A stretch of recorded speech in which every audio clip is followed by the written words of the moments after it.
Attention, ce que vous étiez sur le point de voir dans cette vidéo va profondément choquer. Avec ce pays sont exécrables et avec le langage direct et franc du soldat et du révolutionnaire que vous êtes, vous avez eu à dire que les raisons de cette colère, vous n'êtes pas contre le peuple ivoirien, mais contre les dirigeants qui donnent le gîte et le couvert aux déstabilisateurs du Burkina Faso. Alors, à quand et dans quelles conditions peut-on avoir un dégel et un échange d'ambassadeurs entre les deux pays? Ça dépend de... De toute façon, ce n'est pas nous qui avons commencé cette situation. Moi, je me souviens au tout début, même le jour du 30 septembre, est-ce que l'une des premières personnes qui m'a appelé, ce n'était pas le président Alassane Ouattara.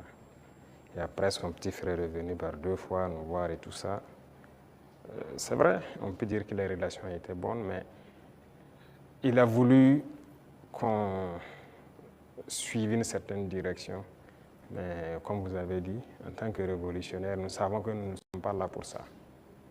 Nous, nous étions là pour la révolution. Et la révolution, c'est une rupture. On ne peut pas suivre une certaine politique.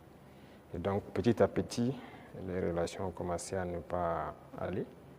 Et comme vous l'avez constaté, tous ceux qui ont voulu peut-être certains privilèges, quoi que ce soit, n'ont pas eu, se sont mis à se mettre contre nous, se sont déployés là-bas, sont entretenus, sécurisés et tout. On sait de quoi on parle, parce qu'ils savent aussi de quoi on parle, pour agir contre nous. Il n'y a pas quelqu'un qui a quitté la Côte d'Ivoire et qui était venu ici en son temps.